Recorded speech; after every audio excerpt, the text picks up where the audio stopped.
Commander Vextar walked across the metal floor of his warship bridge. His yellow eyes looked out at the stars through the large window. Each star meant another world he could take. Another species he could make bow before the Zephyrian Empire. He was 8 feet tall with dark green scales that covered his body like armor. His claws could cut through steel like paper. His teeth dripped with acid that could melt bone. For 3,000 years his people had ruled the galaxy. No one had ever stood against them and won. The bridge was dark and cold. Other Zephyrians worked at their stations with quiet fear. They knew their commander was always ready to kill anyone who made a mistake. Fear was how the Empire worked. Fear was how they controlled everyone. "Sir," said Officer Nextall from his seat. "We have found another planet with life." Vextar smiled. His sharp teeth gleamed in the dim light. "Show me." The main screen lit up with the image of a blue and green world. It looked peaceful, soft, weak.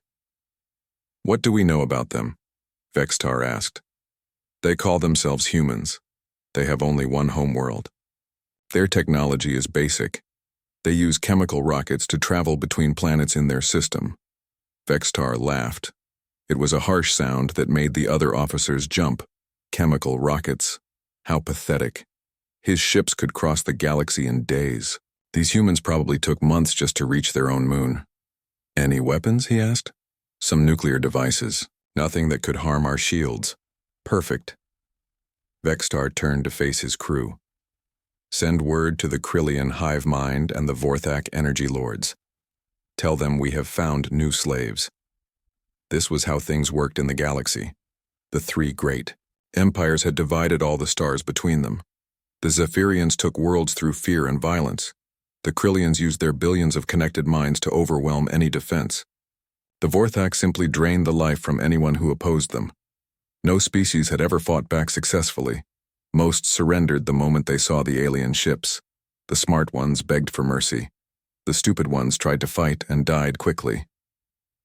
Vextar had been present at over 200 conquests. It was always the same. The aliens would arrive. The local species would panic. Some would try to run. Some would try to hide. A few would shoot their primitive weapons uselessly at the shields. Then they would all surrender and accept their new place as servants. He walked to his command chair and sat down. The chair was made from the bones of the last species that had tried to resist. It reminded him why the Zephyrians were the apex predators of space. Far across the galaxy, in a different part of space, Captain Jake Morrison stood on the bridge of the human survey ship New Horizon. He was looking at a screen that showed strange energy readings. "Lisa, what do you make of this?" he asked. Communications officer Lisa Grant looked up from her station. She had been trying to figure out the signals for the past hour. "It's definitely artificial, Captain. The patterns are too regular to be natural." Jake was a calm man in his 40s. He had served in Earth's Space Navy for 20 years. He had seen strange things before, but nothing quite like this. The energy signature was unlike anything in Earth's databases. "Could it be a beacon of some kind?" asked Lieutenant Ben Parker. He was the ship's security chief, a former Marine who always expected trouble. "Maybe," Lisa said. "Or it could be a ship. The energy output is massive." Jake thought about this. Humanity had been exploring space for 50 years now. They had found many planets with life, but never any signs of intelligent aliens. This could be the discovery of the century. "Ben, take us to Yellow Alert," Jake said. "Just in case." Yellow Alert meant the ship's defenses were ready but not active. It was a precaution Jake had learned in the military. Hope for the best, but prepare for the worst. The New Horizon was not a warship. It was built for exploration. But like all human ships, it had weapons. Humans had learned long ago that space could be dangerous, not just from aliens, but from pirates, accidents, and equipment failures. "Distance to the energy source?" Jake asked. 2 million kilometers and closing, said Navigation Officer Chris Thompson. Jake nodded. "Lisa, try to establish contact. Use the standard first contact protocols." Lisa worked at her station for several minutes. She sent out mathematical sequences, prime numbers, and basic pictographs. These were the methods scientists believed would work best for communicating with alien intelligence. The response came faster than anyone expected. 3 massive shapes suddenly appeared around the new horizon. They had been invisible until now, hidden by some kind of advanced technology. Each ship was easily 10 times larger than the human vessel. The alien ships were dark and threatening. They had sharp angles and weapon ports that glowed with deadly energy. Just looking at them made it clear they were built for war. "Incoming transmission," Lisa said. Her voice was steady, but Jake could hear the tension. "Put it on screen." The main display showed a creature that made several crew members gasp. It was reptilian, with yellow eyes that seemed to burn with hatred. Its mouth was full of sharp teeth, and acid dripped from its jaws onto the floor. "I am Commander Vextar of the Zephyrian Empire," the creature said. Its voice was like broken glass. "You will surrender your vessel immediately. Your species will serve the Empire or face extinction." Jake looked around his bridge. His crew was scared, but they were not panicking. They were waiting for orders. This was what separated human military training from civilian reaction. Even in the face of the impossible, they stayed focused. "This is Captain Jake Morrison of the Earth vessel New Horizon," Jake replied calmly. "We come in peace and would like to establish diplomatic relations." Vexitar looked confused for a moment. This was not the usual response he received. Most species either begged for mercy or started shooting by now. "You dare speak to me as an equal?" Vextar snarled. "You are primitives. Your ships are slow. Your weapons are weak. You will surrender now or be destroyed." "I'm afraid I can't do that," Jake said politely. "But I would be happy to discuss terms for peaceful coexistence." This response seemed to shock the alien commander even more. Behind him, other Zephyrians were making sounds of disbelief. "Tactical assessment," Jake said quietly to Ben Parker.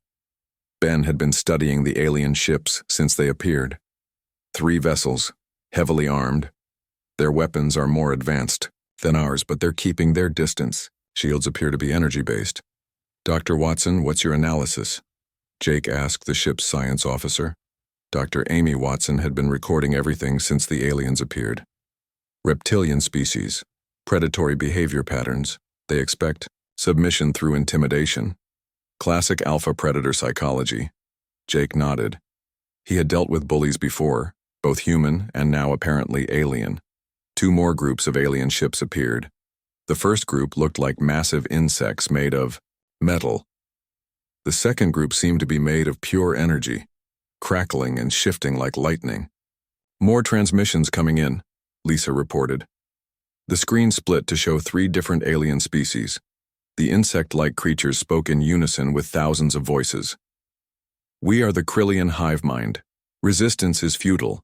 You will be absorbed into our collective." The energy beings spoke with voices like thunder. "We are the Vorthak. Your life force will feed our empire." Jake looked at his crew again. They were outnumbered, outgunned, and facing 3 of the most terrifying things they had ever seen. But they were still waiting for his orders. "Gentlemen, ladies," Jake said to the aliens, "I believe we have a lot to discuss. Would you be interested in a cultural exchange?" The 3 alien commanders looked at each other with complete confusion. In 3,000 years of conquest, no one had ever asked them about cultural exchange. Commander Vextar stared at the human captain on his screen. In 3,000 years of conquest, no species had ever asked about cultural exchange. Most begged for their lives. Some tried to fight. A few offered treasure or resources. But cultural exchange, this was completely new. "What did you say?" Vextar asked. His voice was full of confusion and anger. "A cultural exchange," Captain Morrison repeated calmly. "We would like to learn about your civilizations. Perhaps we could share information about our cultures, our histories, our sciences." The Krillian hive mind spoke with their 1,000 voices. "This makes no sense. You are inferior. We do not exchange with food." The Vorthak energy beings crackled with power. "Your life force is weak. There is nothing you could teach us." Jake Morrison smiled. It was a friendly smile, the kind a teacher might give to confused students. "Everyone has something interesting to share. For example, We've never seen energy beings like yourselves. How do you maintain cohesion across different dimensions?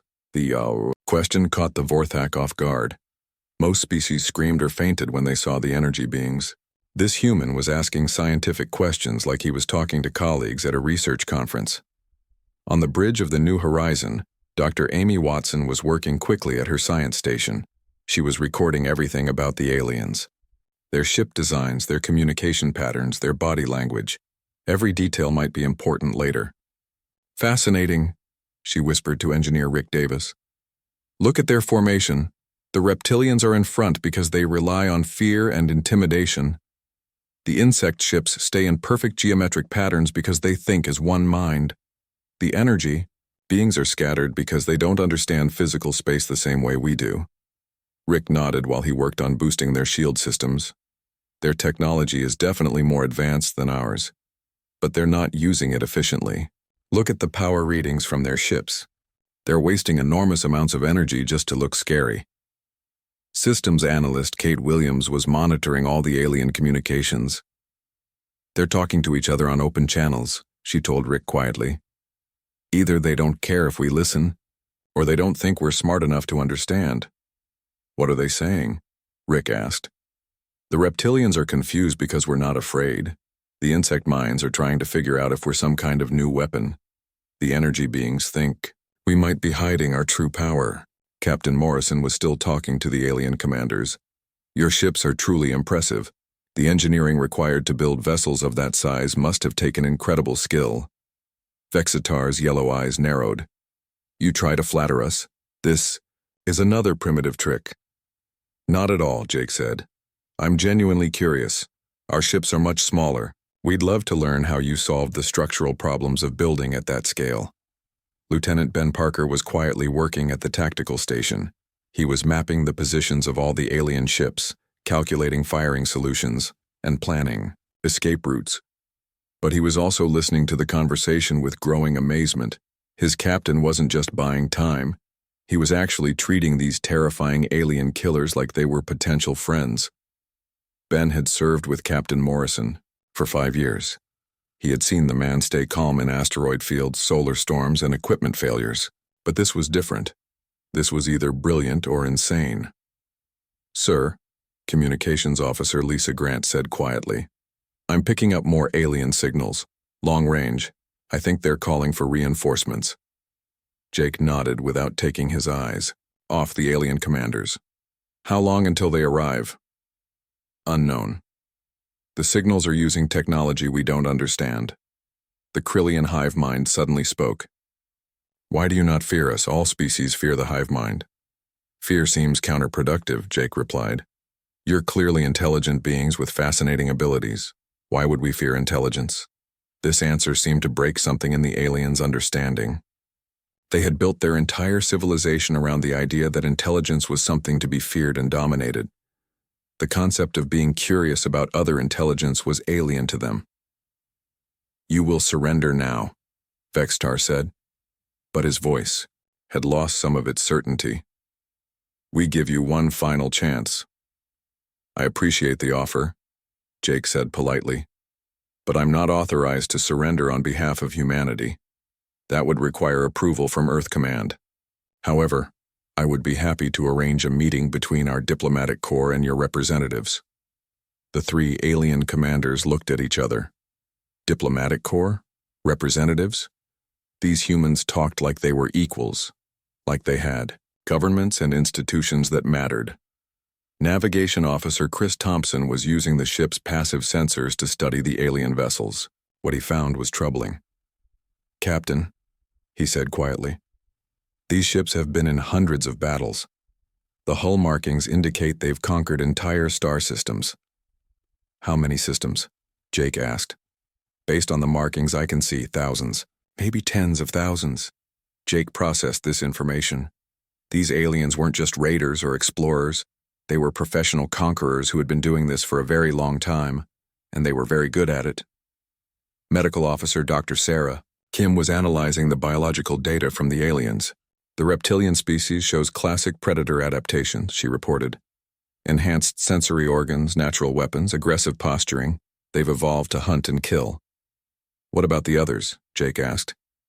The insect species appears to have sacrificed individual intelligence for collective processing power. And the energy beings, I'm not even sure they're biological in any sense we'd understand. Security Chief Tony Mitchell was preparing the ship's Marines for possible boarding action. But he was also studying the aliens' behavior. Sir, they're not acting like professional soldiers. They're acting like bullies who've never met anyone who stood up to them. This observation was more important than Tony realized. The three alien empires had grown so powerful that they hadn't faced real opposition in centuries. They had forgotten how to deal with species that didn't immediately submit. Engineer Rick Davis finished his work on the ship's systems. Captain, I've boosted our shields and weapons as much as possible. But if they decide to attack, we won't last long, Jake nodded. Let's hope it doesn't come to that. The Vorthak energy beings suddenly moved closer to the human ship. Their forms crackled with dangerous power. We will test your strength, they announced. That would be inadvisable, Jake said calmly. You threaten us, Vextar snarled. Not at all.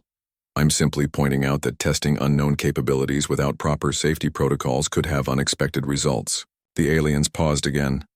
Safety protocols? Unknown capabilities?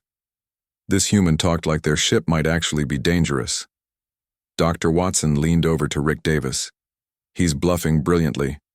They don't know what our capabilities are, so they have to assume we might have hidden weapons. But we don't, Rick whispered back. They don't know that. The standoff continued for several tense minutes. Finally, the Krillian hive mind spoke. You are unlike other species. Why do you not beg? Why do you not attack? Why do you not run? Jake considered the question seriously. Because those responses don't seem useful in this situation. Begging would indicate weakness. Attacking would be foolish given your superior numbers, and running would just delay the inevitable conversation. What conversation? Vexitar demanded. The one where we figure out how to coexist peacefully in this galaxy. The three alien commanders went silent. They were processing something they had never considered before. What if a species didn't want to be conquered? What if they wanted to negotiate?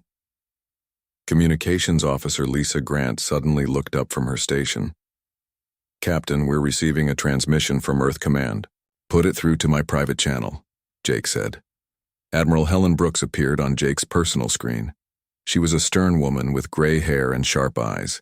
She had commanded Earth's space forces for 15 years. Captain Morrison, we received your first contact report. The situation is being handled at the highest levels. Your orders are to keep talking. Do not engage unless fired upon. Help is on the way. How long, Admiral? 72 hours minimum. Can you maintain the situation that long? Jake looked at the alien ship surrounding his vessel. 3,000 years of galactic conquest was staring at him through those weapons ports. We'll find a way, Admiral. The transmission ended. Jake turned back to face the alien commanders who were waiting impatiently for his response. Gentlemen, I have a proposal, he said. Give us 72 hours to prepare our formal response to your offer. In return, we'll share some of our cultural databases with you. You might find human history interesting. The aliens looked at each other uncertainly. No species had ever asked for time to consider surrender. But then again, no species had ever offered to share their culture either. Commander Vextar made a decision that would change galactic history. Very well, human.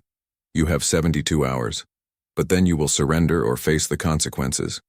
What none of the aliens realized was that they had just given humanity something precious. Time to prepare. Time to plan. Time to show the galaxy what humans could do when they had a chance to think. The moment the alien communication ended, Captain Morrison's crew sprang into action. They had 72 hours to figure out how to survive against three of the most powerful empires in the galaxy. All department heads to the briefing room, Jake ordered. Now. Within minutes, the senior staff had gathered around the small conference table. Dr. Amy Watson had her tablet full of notes about the aliens. Engineer Rick Davis carried technical readouts of their ships. Lieutenant Ben Parker brought tactical assessments. Let's start with what we know, Jake said. Amy, what can you tell us about their psychology? Dr. Watson looked at her notes. The Zephyrians are classic apex predators. They've built their entire culture around fear and domination. They expect other species to submit immediately. Our calm response has confused them because it doesn't fit their experience. What about the others? Asked Security Chief Tony Mitchell. The Krillians think as one giant mind. They can't understand individual decision-making. They're used to overwhelming opposition with coordinated attacks from millions of units. And the energy beings? The Vorthak are the most dangerous. They can drain life force directly, but they're also the most alien. They don't understand physical matter the way we do. That might be a weakness we can exploit. Engineer Davis spread out his scanner readings on the table. Their technology is centuries ahead of ours in raw power, but there's something interesting about their ship designs. What do you mean? Jake asked. They're built for intimidation, not efficiency. Look at these power readings. The Zephyrian ships waste enormous amounts of energy on unnecessary weapon displays. The Krillian vessels are perfectly synchronized, which makes them predictable. And the Vorthak ships keep phasing in and out of normal space, which must require incredible energy. Communications Officer Lisa Grant had been monitoring alien transmissions. I've been listening to their chatter. The Zephyrians are confused because we haven't tried to run or fight. The Krillians are debating whether we're some kind of trap. The Vorthak think we might be more advanced than we appear. Navigation Officer Chris Thompson had been studying their position.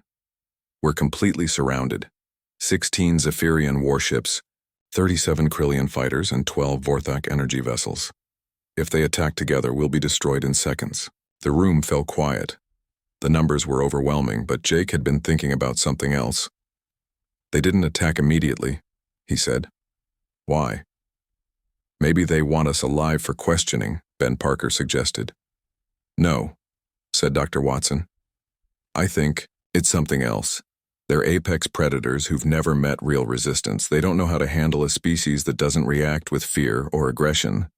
Systems analyst Kate Williams had been working on something at her portable computer. Captain, I've been analyzing their communication patterns. Each species has a different command structure, but they're all hierarchical.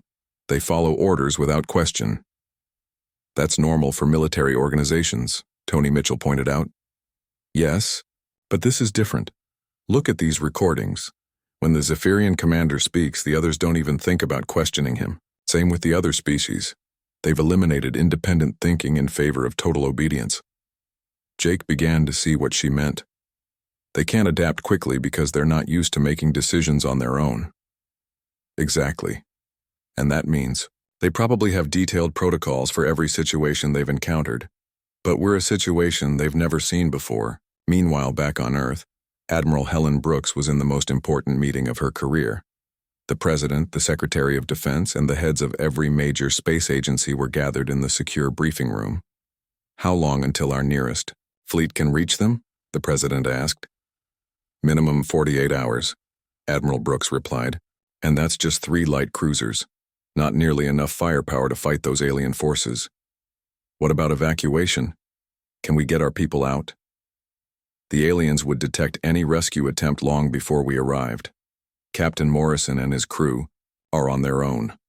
The Secretary of Defense looked grim.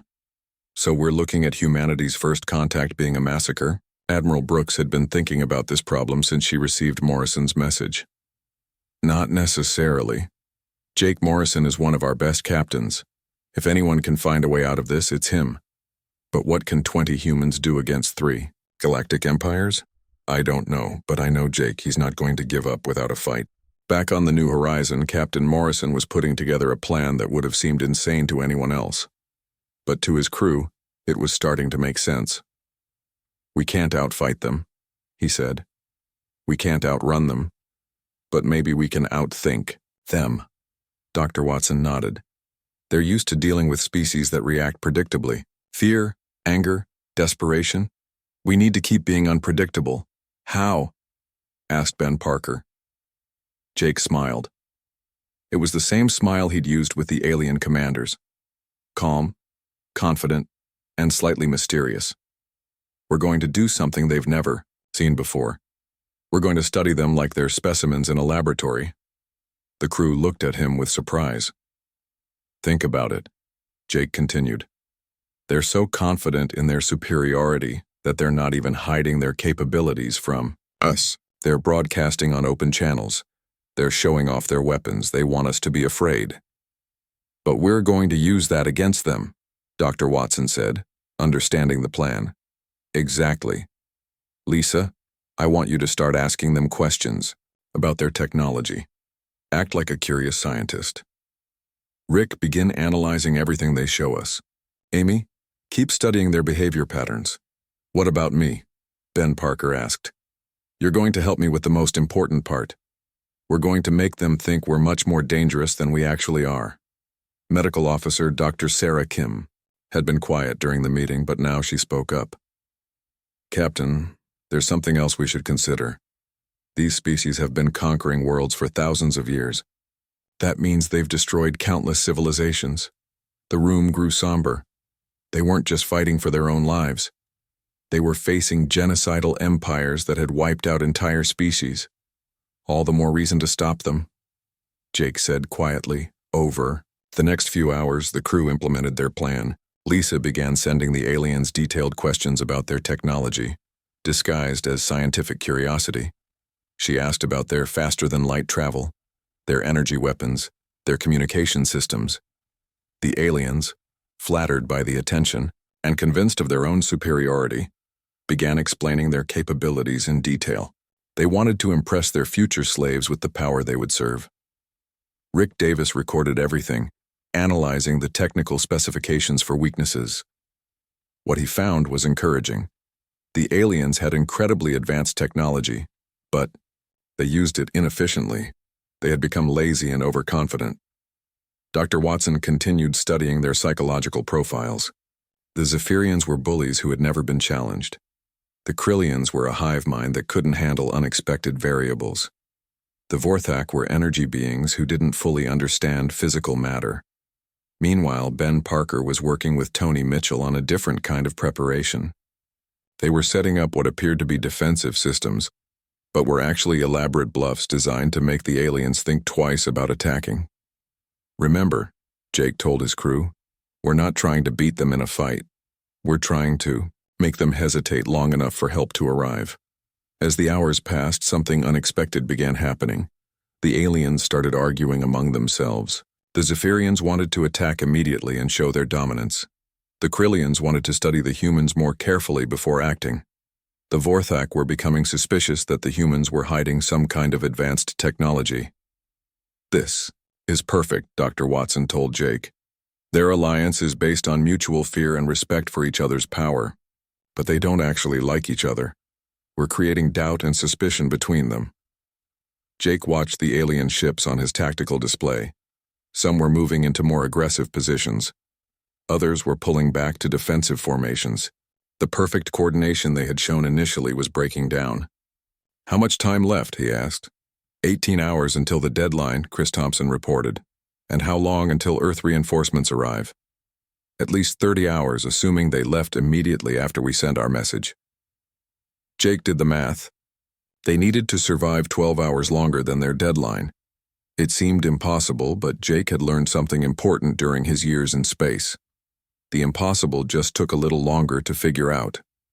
Lisa, open a channel to all three alien commanders, he said. Yes, sir. The three alien faces appeared on the main screen. They looked annoyed and impatient. I hope you have prepared your surrender, Commander Vextar snarled. Actually, Jake said with that same calm smile, I have a counter-proposal. Instead of surrender, how about a formal challenge? The three alien commanders stared at Captain Morrison through the communication screen. A formal challenge? In 3,000 years of conquest, no species had ever suggested such a thing. What kind of challenge? Commander Vextar asked. His yellow eyes glowed with suspicion. Single combat, Jake replied calmly. Your best warrior against our champion. Winner takes all. The Krillian hive mind spoke with their 1,000 voices. This concept is unknown to us. We fight as one mind with many bodies. The Vorthak energy beings crackled with power. Individual combat is primitive. We drain entire worlds at once. Jake had expected this response. I understand it's an old tradition, but surely warriors of your reputation aren't afraid of a simple duel. The word afraid hit the aliens like a physical blow. Vextar's scales turned darker with rage. Afraid? The Zephyrian Empire fears nothing. Neither do the Krillians. The hive mind added quickly, nor the Vorthak, the energy beings agreed. Jake smiled. Pride was a weakness that every predator species seemed to share. Excellent. Then you accept? The three commanders looked at each other uncertainly. They had walked into this conversation expecting to discuss surrender terms. Now they were being challenged to individual combat by a species they considered primitive. What are the rules of this challenge? Vextar asked carefully. Simple. Each of your empires chooses one champion. We choose one. They fight in neutral territory until only one remains standing. The winner's species gets to decide the terms of our relationship. Dr. Watson watched the alien faces on the screen. Their expressions showed confusion, calculation, and growing interest.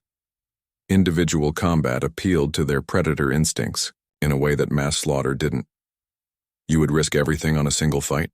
The Krillian hive mind asked. Why not? You're clearly superior beings.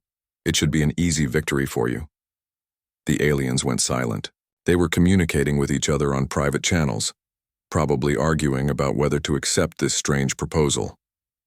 Lieutenant Ben Parker leaned over to Captain Morrison. Sir, are you sure about this?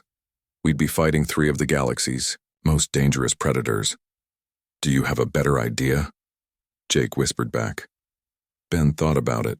They were outnumbered 60-1, outgunned by centuries of advanced technology, and had no hope of rescue arriving in time. A duel at least gave them a chance, even if it was a tiny one. Who would be our champion? Ben asked. Jake looked around, his bridge at his crew. Dr. Watson was brilliant, but not a fighter. Rick Davis was an engineer, not a warrior. Lisa Grant was a communications expert. Chris Thompson was a navigator. That left the security team. Tony Mitchell was strong and experienced, but he was 50 years old. The younger Marines were tough, but they had never faced anything like alien predators. I'll do it, Ben said quietly. Jake shook his head. Ben, these aren't human opponents. They're literal monsters. Then we need someone who's fought monsters before, Ben replied. The truth was Ben Parker had fought monsters, not alien ones, but human ones. He had served in 3 different conflicts on Earth before joining the Space Navy. He had faced soldiers who were just as dangerous, and twice, as clever as any animal predator.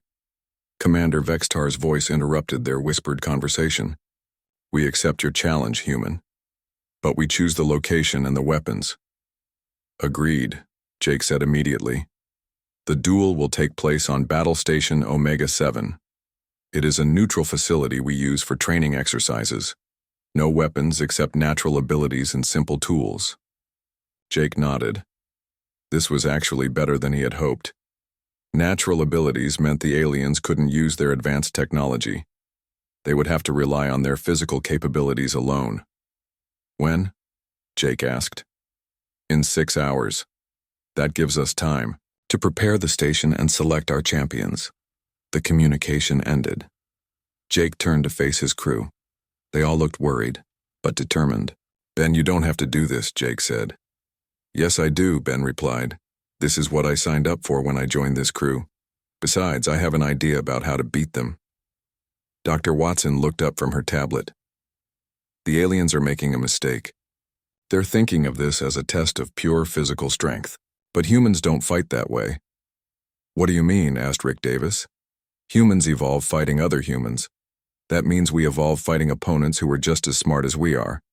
We learned to use tools, strategy, and deception because raw strength wasn't enough. Ben nodded. Exactly. These aliens have been apex predators for so long that they've forgotten how to fight smart opponents. Over the next 6 hours, the crew prepared for the most important duel in human history.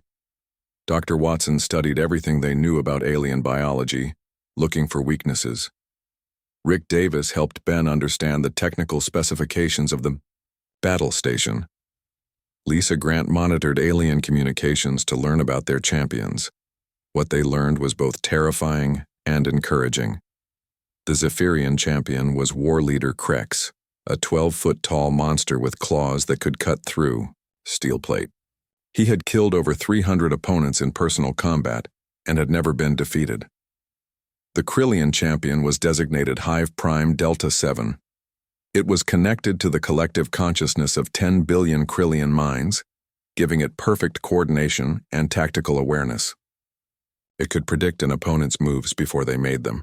The Vorthak champion was Energy Lord Vashathor, a being of pure energy who could exist in multiple dimensions at once. Physical attacks passed right through it, but it could solidify. It's formed to deliver devastating strikes. So I'll be fighting a giant with metal claws, a telepathic insect connected to a hive mind, and an energy being that can phase through matter, Ben summarized. Anything else I should know? They've never lost a duel, Dr. Watson said quietly. Good. That means they're overconfident. Ben spent the remaining time in physical preparation and mental focus. He wasn't trying to become stronger or faster than his opponents. That was impossible. Instead, he was preparing to think faster and fight smarter. Tony Mitchell helped him practice with simple tools and improvised weapons. Remember, you're not trying to overpower them. You're trying to outsmart them. I know, Ben said. The question is whether being human is enough of an advantage. When the time came, the New Horizon flew to Battle Station Omega-7 under alien escort.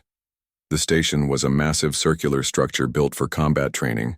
It had multiple levels, varied terrain, and obstacles that could be used tactically. The aliens had gathered to watch the duel. Thousands of ships from all three empires surrounded the station. This wasn't just a fight for humanity's survival. It had become entertainment for three civilizations that lived for conquest and violence. Ben walked into the central arena wearing simple clothes and carrying basic tools, a knife, some rope, and a few metal bars that could be used as clubs or levers. The aliens had laughed when they saw his equipment. What could such primitive tools do against natural weapons that could tear through armor? His three opponents entered the arena from different directions. War leader Krex moved like a giant predatory lizard, his claws gleaming in the artificial light. Hive Prime Delta 7 scuttled forward on insect legs, its compound eyes tracking every movement. Energy Lord Vashthor flickered in and out of visibility, crackling with deadly power. The alien crowds cheered. This would be a quick demonstration of their superiority, followed by the complete subjugation of the human species. Commander Vex Tar's voice echoed through the arena. Begin! All three alien champions attacked at once, moving with the speed and coordination of perfect predators. But Ben Parker wasn't there when they arrived. He had done something that confused them completely. Instead of standing his ground like a brave warrior or running away like frightened prey, he had thrown his knife at a wall panel and used the rope to swing to a different level of the arena. The alien stopped and looked around. Where had he gone? Up here, Ben called out cheerfully. They looked up to see him standing on a maintenance walkway, completely relaxed. He wasn't breathing hard. He wasn't showing fear. He was studying them like they were problems to be solved. And that's when the alien champions realized they weren't fighting another predator. They were fighting something much more dangerous. They were fighting a human who had spent his entire life learning how to defeat opponents who were stronger, faster, and better armed than he was. The real fight was about to begin. Ben Parker stood on the maintenance walkway looking down at three of the galaxy's most feared predators. They were confused because he wasn't acting like prey. He wasn't running in panic or charging in desperation. He was thinking. War leader Krex roared and leaped toward the walkway. His powerful legs launched him 20 feet into the air, claws extended to tear Ben apart. But Ben had already moved. He swung on his rope to another platform, just as the massive Zephyrian crashed into the metal where he had been standing. For me, walkway bent and twisted under Krex's weight. Ben used this to his advantage, dropping one of his metal bars so it wedged into the damaged structure. Now the walkway was unstable and dangerous for anything heavy. Hive Prime Delta 7 scuttled up the wall with insect-like speed. Its connection to 10 billion minds calculated every possible move Ben could make. But when it reached the platform, Ben wasn't there either. He had done something the hive mind couldn't predict because it had never seen it before. He had used the damaged walkway as a catapult, launching himself across the arena to land on a different level entirely. Energy Lord Vashathor flickered into existence directly in front of Ben, its form crackling with deadly power. It reached out to drain Ben's life force, but its energy hand passed through empty air. Ben had dropped through a maintenance hatch in the floor. The alien audience was silent. This wasn't how duels were supposed to work. The champions were supposed to meet in glorious combat, testing strength against strength. Instead, the human was playing some kind of game they didn't understand. "Is he running away?" asked a Zephyrian officer. "No," said Commander Vexitar slowly. "He's hunting them." From his position in the maintenance tunnels below the arena, Ben could hear the aliens moving above him. Krex was stomping around, smashing everything in sight. Delta 7 was calculating probability matrices for his location. Vashathor was phasing through walls looking for him, but Ben wasn't hiding. He was preparing. He had studied the arena's layout during the flight to the station. The artificial gravity came from generators on each level. The lighting was controlled by central panels. The atmosphere was recycled through specific vents. Everything had weaknesses if you knew where to look. Ben found the gravity generator for the upper level and used his knife to damage the control circuits. Suddenly, War Leader Krex found himself floating in zero gravity, his massive strength useless, without something to push against. The Zephyrian roared in confusion, flailing his claws at empty air. He had never fought in zero gravity because the Zephyrian Empire had never encountered an opponent smart enough to change the rules of combat. Delta 7 tried to adapt to the changing conditions, but its hive mind was designed for predictable situations. The billions of connected thoughts that gave it perfect coordination became a weakness when they all tried to process an impossible scenario at once. Vashathor was less affected by the gravity change, but Ben had a different plan for the energy being. He found the main power conduit for the arena's electrical systems and jammed another metal bar into the circuit. The resulting feedback surge sent electromagnetic pulses through the entire station. Vashathor's energy form flickered and destabilized as the chaotic electrical patterns interfered with its coherence. Now Ben climbed back into the arena to face his opponents on more equal terms. Krex was still floating helplessly in zero gravity.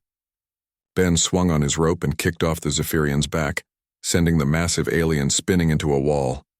The impact stunned Krex and gave Ben time to tie his rope around the alien's legs. When gravity returned a few seconds later, Krex crashed to the ground in a tangle of rope and his own limbs. Before he could recover, Ben had used the Zephyrian's own claws to cut through the support cables of a heavy light fixture above them. The fixture fell and pinned Krex to the floor. The war leader was unconscious, but alive. One champion down. Delta 7 had recovered from the electromagnetic pulse and was approaching with calculated precision. But Ben had learned something important about hive minds during his years fighting human opponents. They were only as smart as their ability to communicate. Ben threw his remaining metal bar at the arena's communication array. The impact damaged the quantum transmitters that connected Delta 7 to the hive mind on its homeworld. Suddenly, the Krillian warrior was alone in its own head for the first time in its existence. Without the guidance of billions of other minds, it didn't know how to think for itself. Delta 7 stopped moving and stood perfectly still, its compound eyes unfocused. It was like a computer that had lost its connection to the internet.